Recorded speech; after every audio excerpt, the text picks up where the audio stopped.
అందరికీ నమస్కారం. ఎవరైతే టెట్ డిఎస్సి ప్రిపేర్ అవుతున్నారో వారికి సంబంధించిన తెలుగు కవులు రచయితలు పార్ట్ 2 చేస్తున్నాం. ఇంతకుముందు వచ్చేసరికి మనం కపిలవోయి లింగామూర్తి, వేముగంటి నరసింహాచార్యులు, సినారే, గురజాడ అప్పారావు, దాశరథి కృష్ణమాచార్యుల గురించి తెలుసుకున్నాం. అయితే వట్టికోట అలవారి స్వామి గురించి నేను మళ్ళీ తర్వాత చెప్తాను. ప్రజెంట్ అయితే ఇక్కడ నుంచి నేను కంటిన్యూ అవుతాను ఫ్రెండ్స్. ఓకే ఫ్రెండ్స్, చూడండి. ఇది ఫ్రెండ్స్. అయితే ఇంకోటి మీకు శేషం లక్ష్మీ నారాయణాచార్య, ఇతని గురించి చెప్తాను నేను. ముఖ్యంగా శేషం లక్ష్మీ నారాయణాచార్య గురించి చెప్తా. ఏం లేదు ఫ్రెండ్స్, ఈయనకి ఏం చేయలేడు, ఒకటి గుర్తుపెట్టుకోండి. అయితే ఇతను మెయిన్గా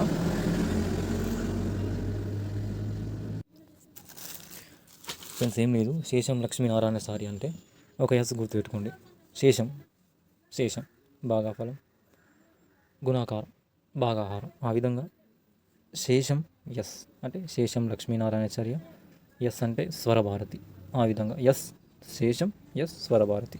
అంటే శేషం లక్ష్మీనారాయణాచార్య నీకు ఏం కాదు, ఫస్ట్ వర్డ్ శేషం అంటే ఎస్ ఉంది అంటే స్వరభారతి, రైట్. ఒకటి ఇవ్వండి ఫ్రెండ్స్, ఎస్ అంటే స్వరభారతి, ఎస్ అంటే ఇది ఫ్రెండ్స్, ఎస్ శేషం స్వరభారతి. ఓకేనా, దిస్ ఇస్ క్లియర్, రైట్.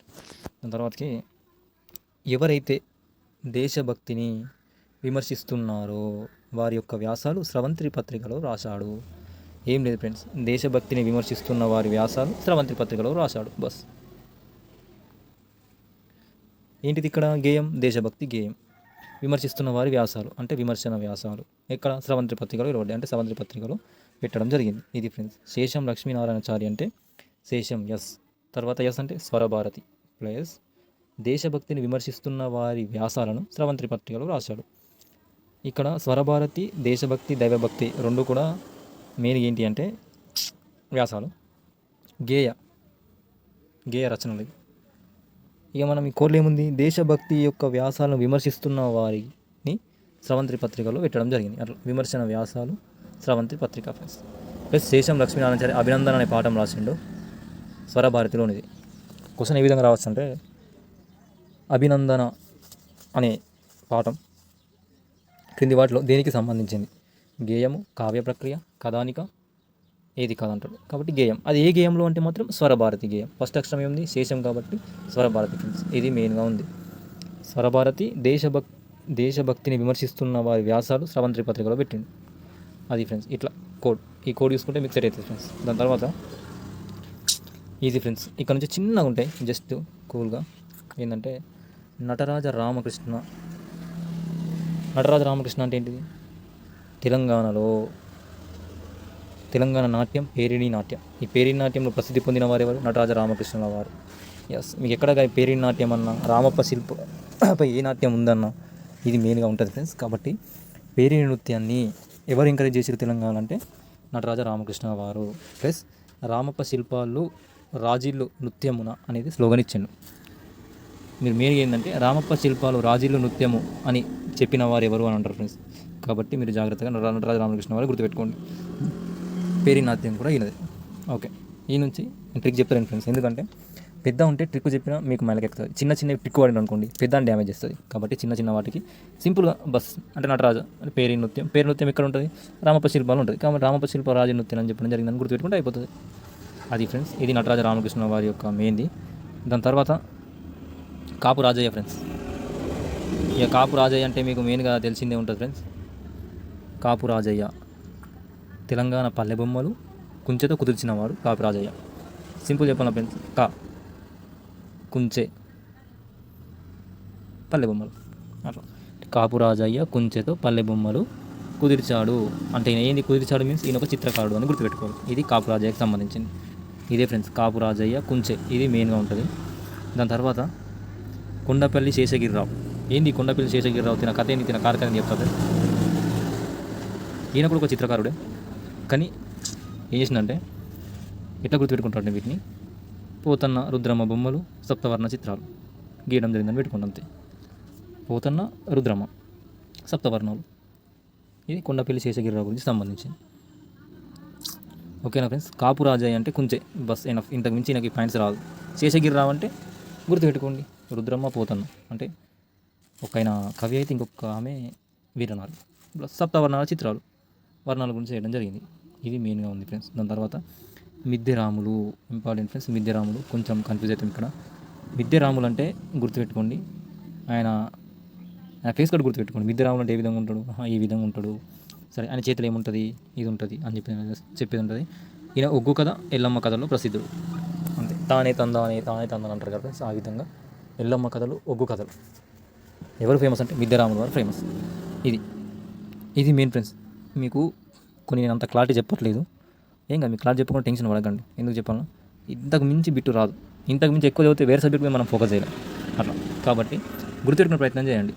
ఏంది, శేషం లక్ష్మీనారాయణాచార్య ఒకటి, దాని తర్వాత నటరాజ రామకృష్ణ వారు 2, కాపురాజయ్య కొంచె, కొండపల్లి శేషగిరి ఒక 3 గుర్తుపెట్టుకోండి. పోతన్న రుద్రమ సప్తవర్ణ చిత్రాలు.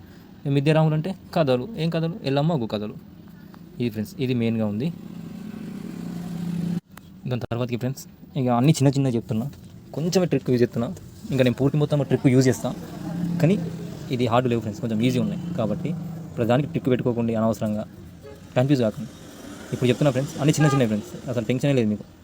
అల్లుడు ఎవరు, అల్లుడు ఇంతకుముందు నేను ఏం చెప్పినా, కొండపల్లి శేషగిరిరావు, మిద్దెరాములు, వాటి మీద కాపురాజయ్య, శేషం లక్ష్మీనారాయణాచార్య, నటరాజ రామకృష్ణ వారి గురించి చెప్పిన.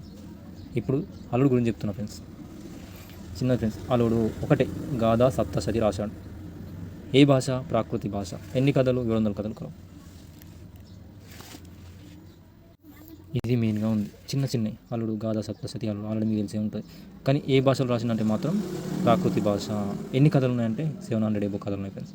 అదే గుర్తుపెట్టుకోండి, ఎందుకంటే మీరు చదువుకున్న బిట్ రాదు, మీరు ఏదైతే నిగ్రహిస్తారో అదే బిట్ వస్తుంది. అది. దాని తర్వాత మెగస్తనీస్. మెగస్తనీస్ అంటే తెలిసే, మెగస్తనీస్ గ్రీకు రాయబారి, చంద్రగుప్తుని మౌర్యుని కాలంలో ఇండియాకు వచ్చిండు, ఇండికా అని గ్రంథం రాసిండు. Okay bus. ప్లస్ ఇది ముఖ్యమైన బిట్ ఫ్రెండ్స్, కోటిలింగాలని గొప్ప కోట గౌడాలు గల నగరం అని ఎవరు చెప్పిండు, అల్లుడు చెప్పిండు. అల్లుడు చెప్పిండా, అదే ఫ్రెండ్స్, ఇదే కన్ఫ్యూజ్. మరి మెగాస్తనీస్ చెప్పిండు అట్లా. మెగాస్తనీస్ ఇండికా ఫ్రెండ్స్, ఏం లేదు, ఈ ఇండికాల్ని గొప్ప కోట గల నగరం అని చెప్పేసి కోటిలింగాలని చెప్పిండు. రైట్. ప్లస్ మెగాస్తనీస్ గ్రీకు రాయబారి, ఇది గుర్తుపెట్టుకోండి. ప్లస్ చంద్రగుప్తుని మౌర్యుని కాలంలో రావడం జరిగింది అట్లా. కాబట్టి హలుడు, మెగాస్తనీస్ ఇద్దరు కొంచెం దగ్గర ఉంటారు. గాథా సప్తశతి అంటే హలుడు, ఇండికా అంటే మెగాస్తనీస్. అదే ఫ్రెండ్స్, గాథా సప్తశతి ఏ భాష కలదు, సంస్కృతం కాదు, ప్రాకృత భాష. ఎన్ని కథలు ఉన్నాయి, 600 కాదు 700 కథలు ఉన్నాయి. మెగాస్తనీస్ గ్రీకు రాయబారి. ఏం రాసింది, ఇండికా గ్రంథం రాసింది. ఇక్కడ కోటి లింగాలని గొప్ప కోట గోడల నగరం అని చెప్పింది ఫ్రెండ్స్, అది మీరు మర్చిపోకండి. రైట్. దీని తర్వాతకి మెయిన్గా చిన్న ఫ్రెండ్స్, చిన్న చెప్తున్నా టక, ఎందుకంటే మీకు టైం వేస్ట్ కావద్దు కాబట్టి. ఫ్రెండ్స్, రావేళ్ళ వెంకట రామారావు, ఇది ఇంపార్టెంట్ ఫ్రెండ్స్, గుర్తుపెట్టుకోండి. దీని మీద బిట్ వచ్చిన ఛాయిస్ ఉంటుంది. ఎందుకని చెప్తున్నంటే దీని కోడ్ ఈజీ ఉంటుంది, రా అని. ప్లస్ రైతన్న ఉన్నాడు కాబట్టి బిట్ వచ్చేసేందుకు ఛాయిస్ ఉంటుంది. ఏం చేసిండినా, రైతన్న అనే గేయ రచయిత రాసిండు. రైతులు ఏం చేస్తారు, పంట పండిస్తారు. కాబట్టి పంటసిరి పాటి రచయిత కూడా రానే, అంటే రావేళ్ళ వెంకట రామారావు రైతన్న. ప్లస్ రైతులు ఎప్పుడు సంతోషపడతారు, తొలిజల్లు మీన్స్ వర్షం పడ్డప్పుడు సంతోషపడతారు. అంటే తొలిజల్లు వచ్చింది, తొలకరించింది అనే గేయ రచయిత రా అంటే రావేళ్ళ వెంకట రామారావు, రా అంటే రైతన్న, రావేళ్ళ రామారావు రైతన్న. ఇది మెయిన్గా ఉన్నది ఫ్రెండ్స్.